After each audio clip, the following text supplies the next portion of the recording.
जय हिंद साथियों। मैं सब इंस्पेक्टर जितेंद्र महला स्वागत करता हूं आपके अपने इस यूट्यूब चैनल पर। कैसे हो आप सभी? आशा करता हूं कि आप सभी स्वस्थ हो और निरंतर अपने लक्ष्य के प्रति अग्रसर हो। आपकी पढ़ाई अच्छी चल रही होगी। मैंने पूर्व में जो 2-3 वीडियो बनाए हैं आपको पढ़ाई के लिए कि आपको पढ़ाई कैसे करनी है, पढ़ाई की तकनीक जो दो मैंने आपको बताई थी, वो मैं आशा करता हूँ कि आपको अच्छी तरह से वो समझ में आई होगी और आप इसको काम में लोगे। अपनी जो तैयारी है उसमें अपन कौन से तरीकों को काम में लें ताकि अपन न तो तनाव में आए न और अपनी तैयारी अच्छी हो और अपनी लंबी तैयारी के दौरान भी अपने डिमोटिवेट नहीं हो। तो इसके लिए एक सबसे पहले जो चीज़ है वो देखनी है, परफेक्ट बनने का कभी प्रयास न करें। परफेक्ट नाम की कोई चीज़ नहीं होती है। हर अपन मानव है और मानव गलतियों का पुतला होता है। तो अपन में, हर इंसान में कोई ना कोई कमी है। किसी का कोई सब्जेक्ट, जैसे अपन पढ़ाई के तौर पे देखें तो किसी का कोई सब्जेक्ट कमज़ोर है, किसी का कोई सब्जेक्ट वीक है। मेरा कोई सब्जेक्ट कमज़ोर है और कोई सब्जेक्ट अच्छा है। वो सब्जेक्ट आपका अच्छा हो सकता है और आपका कमज़ोर भी हो सकता है। तो आपको किसी को देखना नहीं है कि उसका ये चीज़, वो चीज़ अच्छी है, मेरी ये चीज़ कमज़ोर है। अगर आप में कोई कमज़ोरी है तो उसमें भी कोई ना कोई कमज़ोरी होगी। आपका कोई सब्जेक्ट अच्छा है तो आपका जो साथी है, दोस्त है, उसका भी कोई ना कोई सब्जेक्ट अच्छा होगा। तो कभी भी परफेक्ट बनने का प्रयास नहीं करना, लेकिन इसका मतलब ये भी नहीं है कि अपने को मेहनत नहीं करनी है। अपने को अपना 100% देना है था। अपने को किसी अन्य से कंपटीशन भी नहीं है। अपने को अपने में थोड़ा थोड़ा सुधार करते रहना है। जैसे एक कबीर जी का दुआ भी है, निंदक नीर राखिए आंगन कुटी छवाए, बिन पानी साबुन बिना निर्मल करे सुहाई। तो अपने जो दोस्त हैं, अपने जो आसपास के माहौल के लोग हैं, उनसे अपने को अपनी कमियों का पता करते रहना है कि मुझ में क्या क्या कमियां हैं। और सच्चा दोस्त वही होता है जो अपनी कमियां बताए, अपनी फालतू की बड़ाई नहीं करे। अपना अगर सच्चा दोस्त अपनी कोई कमी बता रहा है तो उसको अन्यथा नहीं लेना है और उसको ये नहीं लेना है कि ये मेरी बेइज्जती कर रहा है। अगर जो इंसान दोस्त आपका सच्चा है वही आपको अपनी कमी बताएगा। उस कमी में आपको धीरे धीरे सुधार करने का प्रयास करना है तथा अपनी पर्सनैलिटी को इम्प्रूव करते रहना है। लेकिन आप अगर परफेक्शन के चक्कर में पड़ जाओगे, आप ये सोचोगे कि मैं एकदम परफेक्ट हो जाऊं, तो परफेक्ट नाम की कोई चीज़ नहीं होती।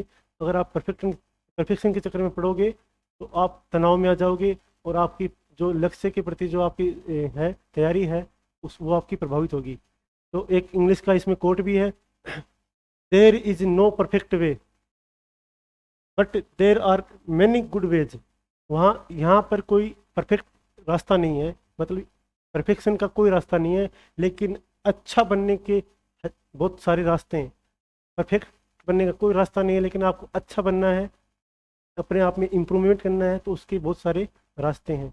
तो कभी भी परफेक्ट बनने के चक्कर में नहीं पड़े। कोई भी अपने आप में परफेक्ट नहीं है, ठीक है। जैसा हो अपने मूल व्यक्तित्व जो आपका मूल व्यक्तित्व है उसमें रहो तथा उसमें, जिससे अपने को पता चलता है कि अपनी ये कमी है, उसमें सुधार करने का प्रयास करो। अपना 100% दो और लगे रहो। उसके बाद है, रोबोटिक लाइफ नहीं जिए। अब कई लोग सोचते हैं कि जब तक मैं नौकरी नहीं लगूंगा, जब तक मेरा लक्ष्य पूरा नहीं होगा, तब तक मैं न तो घर से बाहर निकलूंगा, न कभी घूमने फिरने जाऊंगा, न मोबाइल चलाऊंगा। तो अपन मानव है, अपने को मानव जीवन की तरह ही जीना है। रोबोट की तरह नहीं जीना है कि मैं ये काम नहीं करूंगा, वो काम नहीं करूंगा। ठीक है, अपने को अपने लक्ष्य के लिए अधिकतम समय देना है, अपना बेस्ट देना है, लेकिन इसका मतलब ये भी नहीं है कि आप लक्ष्य के प्रति सब कुछ अपना छोड़ दो, अपना मूल व्यक्तित्व को आप छोड़ दो। तो आपको अपने स्वयं को, अपने आप को समय देना है। जैसे स्वस्थ, आप तनाव में नहीं आओ, इसके लिए खुद को टाइम देना है। बाहर घूमने जाना है कभी, और जैसे स्वयं को 1 घंटा डेली देना है। आप उसमें आप अपना मनोरंजन कर सकते हो, कोई कहीं बाहर घूमने जा सकते हो। अगर आपको कोई गेम पसंद है तो आप गेम भी खेल सकते हो। और आप योगा कर सकते हो। मानसिक शांति के लिए आप प्राणायाम और ध्यान लगा सकते हो। मंदिर जा सकते हो, जिम जा सकते हो, ठीक है। तो खुद को समय देना है डेली 1 घंटे अपने शरीर को। महात्मा बुद्ध ने कहा है कि एक स्वस्थ शरीर में ही एक स्वस्थ मस्तिष्क का निर्माण होता है। जिसका शरीर स्वस्थ है उसका ही दिमाग स्वस्थ रहेगा। तो सबसे पहले अपने शरीर को प्राथमिकता देनी है, उसके बाद अपना लक्ष्य है। जब आप खुद सही नहीं रहोगे, खुद बीमार रहोगे, तो आप तैयारी कैसे करोगे, पढ़ाई कैसे करोगे, ठीक है। अपने को डेली खुद को 1 घंटा देना है। खुद के जो शौक हैं, खुद की रुचियाँ हैं, आपको कोई गेम खेलने का शौक है, आपको कोई म्यूजिक सुनने का शौक है, उनको भी थोड़ा थोड़ा टाइम देना है। ठीक है, रोबोट की तरह नहीं जीना अपने को। और इतना जैसे अपन टाइम टेबल बनाते हैं कि मुझे कितना पढ़ना है, क्या नहीं पढ़ना है, अच्छी बात है, टाइम टेबल बनाना चाहिए, उससे अपनी तैयारी कंटिन्यू होती है। लेकिन टाइम टेबल भी ऐसा नहीं बनाना है कि 7 से 8, 8 से 9, 9 से 10, उसमें आपने रेस्ट नहीं लिया 5 मिनट का भी, उससे आप थोड़े दिन में थक जाओगे। तो जैसे मैंने पिछले वीडियो में बताई थी, जो पढ़ाई करने की वैज्ञानिक तकनीक पोमोडोरो तकनीक में ये बताया था मैंने कि 25 मिनट पढ़ने के बाद 5 मिनट रेस्ट लेना है। तो इससे आपको जो टाइम टेबल आप बना रहे हो, उसको इतना हार्ड नहीं बनाना है कि आपको खुद के लिए टाइम नहीं मिले और आपको जो अपने शौक रुचि पूरी करने हैं उनके लिए टाइम नहीं मिले।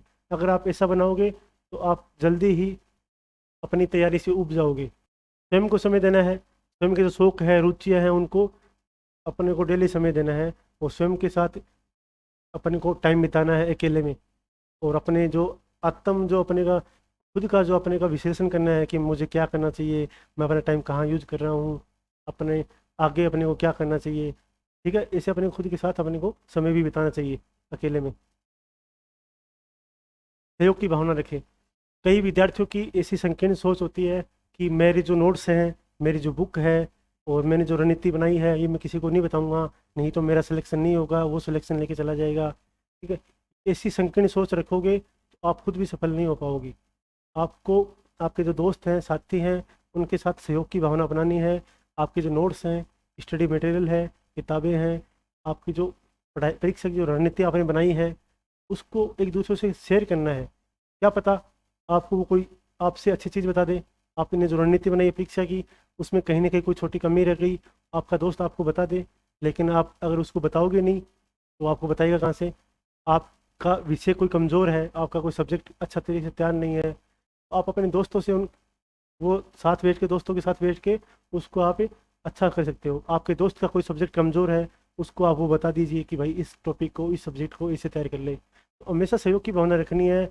इसमें ग्रुप डिस्कशन करना है, खुद में अपने जो दोस्त हैं उसके साथ बैठ कर और अपनी तैयारी को लेकर, अपने लक्ष्य के लेकर चर्चा करनी है।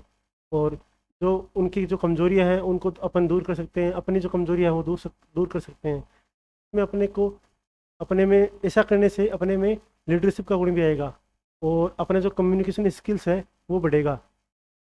कल को अपन इंटरव्यू देने जाएंगे तो वहाँ ये चीज़ बहुत काम आएगी कि अपन किस तरीके से बात करते हैं, अपन में लीडरशिप का गुण है कि नहीं है, सहयोग की भावना है कि नहीं है। अभी से अपने को जो साथी हैं और अपने जो आप जो अपना फ्रेंड सर्किल है, जहाँ जिसके साथ अपन तैयारी कर रहे हैं, उनको अपना सहयोग देना, जितना हो सके उतना सहयोग देना है। अगर उनकी किस्मत में नौकरी है तो अपन रोक नहीं सकते, और अपनी किस्मत में नौकरी तो वो रोक नहीं सकते, सीधी सी बात है। ठीक है, तो अपना किसी भी दोस्त को अगर आप कोई आपसे हेल्प मांगता है तो उसको पूरी हेल्प देनी है। और अगर आपको कहीं ज़रूरत पड़ती है अपने दोस्तों से हेल्प मांगने की, तो बिना सोचे समझे उनसे हेल्प मांगनी है। तैयारी में तकनीक का प्रयोग। अभी जो युग है ये तकनीक का युग है, तो अपने को अपन जो अपने लक्ष्य हैं उनमें टेक्नोलॉजी का यूज़ भी करना है। ऐसे नहीं कि मैं केवल किताब से पढ़ूंगा, मैं टेक्नोलॉजी को काम में नहीं लूँगा, ऐसा करना मूर्खता सी है। एक टेक्निक अपने को तैयारी को अच्छी धार दे सकती है। अपनी जो कोई कमज़ोरी है उसको अपन तकनीक के माध्यम से सुधार सकते हैं। जैसे तकनीक का काम कैसे कर लेना है, जैसे अपन यूट्यूब पर जाके पढ़ सकते हैं, ये भी एक टेक्निक है। और अपन डेली जो करंट अफेयर्स पढ़ते हैं, BBC न्यूज़, हिंदी न्यूज़ है, उसको अपन सुन सकते हैं, जिससे अपना करंट जी के तैयार हो जाएगा। ऑडियो बुक्स आजकल आती हैं, ऑडियो लेक्चर आते हैं, उनको अपन जैसे अपन ग्राउंड में घूम रहे हैं शाम को, तो ईयरफोन डाल के और ऑडियो लेक्चर सुन ले, 1 घंटे का आपका अच्छा टॉपिक तैयार हो जाएगा। और अखबार पढ़ सकते हैं अपन, जो अपना कोई किसी सब्जेक्ट में अपने को दिक्कत आ रही है तो उसको अपन जाके गूगल पर चेक कर सकते हैं। अपन नोट्स बनाने हैं, अपने उन्हें पता नोट्स कैसे बनाने हैं, अपन ने किताब उठाई, इधर नोटबुक उठाई और सीधे सीधे छाप दिए अपन ने, तो वो नोट्स नहीं होते। नोट्स कैसे बनाने हैं, किस तरीके से बनाने हैं, ये अपन जाके इंटरनेट पर जाके सर्च कर सकते हैं और उनको यूज़ कर सकते हैं। तो तकनीक, अपने को तकनीक फ्रेंडली रहना है, तकनीक को साथ लेके चलना है। तकनीक से आपकी तैयारी में धार लगेगी और आपकी तैयारी और इम्प्रूव होगी।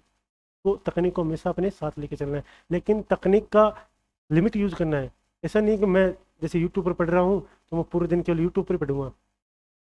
तो तकनीक को लिमिट में यूज करना, तकनीक बहुत अच्छा एक अपने लिए वरदान है, लेकिन जब तक है जब तक अपने इसको लिमिट में यूज कर रहे हैं।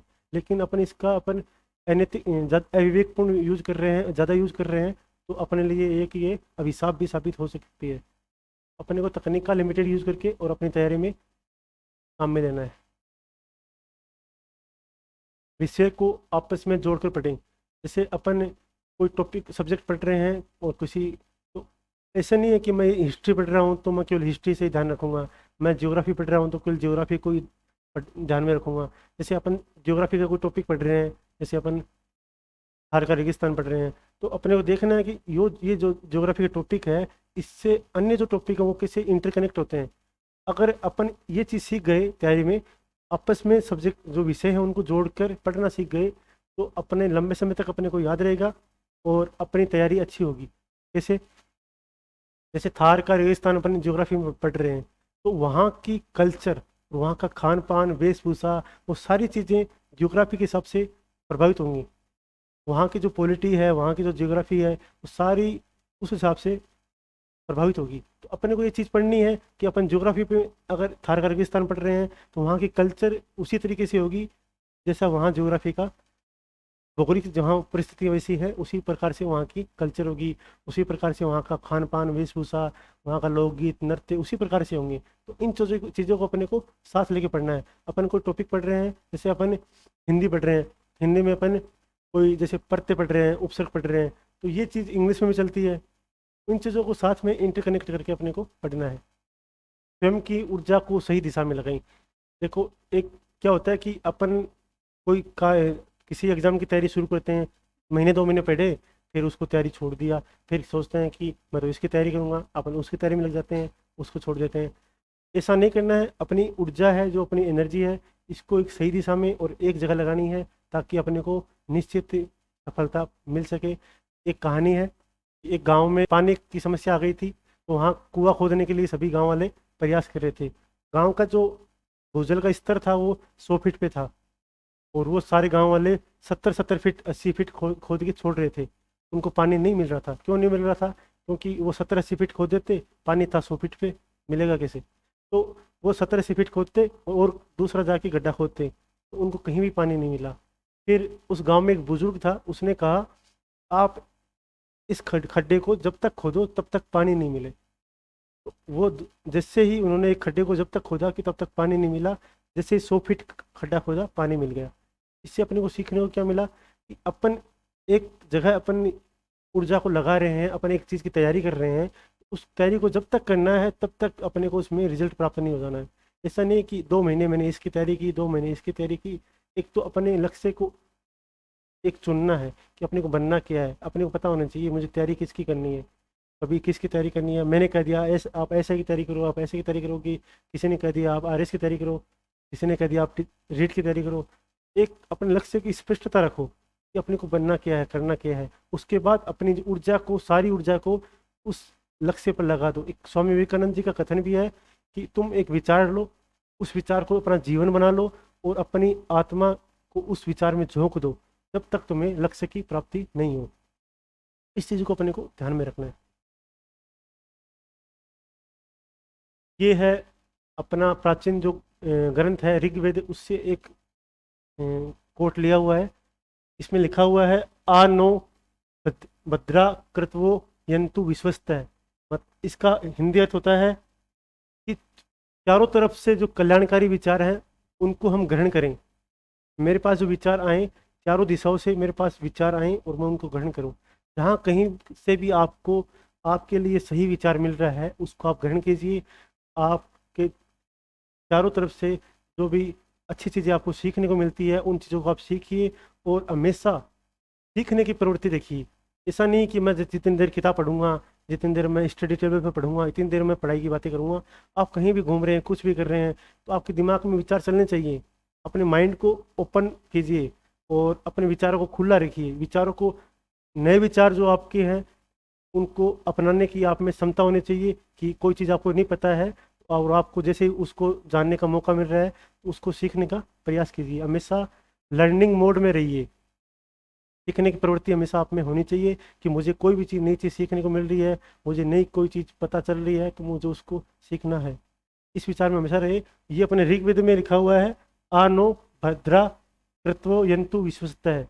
कि चारों तरफ से जो कल्याणकारी विचार हैं वो मेरी तरफ आएँ और मैं उनको ग्रहण करूँ, ताकि मेरा व्यक्तित्व है वो अच्छा हो। आशा करता हूँ कि मैंने जो इतनी चीज़ें बताई हैं ये आपको अच्छे से समझ में आई और आप इसको अपनी तैयारी के दौरान काम में लीजिए। और जो पढ़ने की जो जो तरीका है इसको स्मार्ट तरीके से कीजिए। अपन जो लक्ष्य अपन ने एक बार डिसाइड कर लिया है उसके प्रति अपने को इतना भी नहीं लगना है कि अपन अपने को जो मूल व्यक्तित्व है उसको छोड़ दें और अपने खुद के लिए अपने टाइम नहीं निकाल पाए। अगर आप ऐसा करोगे तो आप थोड़े दिन में उस तैयारी से भागने लग जाओगे, पढ़ाई आपको बोझ लगने लग जाएगी। पढ़ाई को मनोरंजन के साथ साथ पढ़ें और स्वयं को समय दें, स्वयं के जो शौक रुचियाँ हैं उनको पूरा करें तथा अपनी तैयारी को पॉजिटिव सकारात्मक विचारों के साथ अपने को तैयारी को सही दिशा दें। धन्यवाद।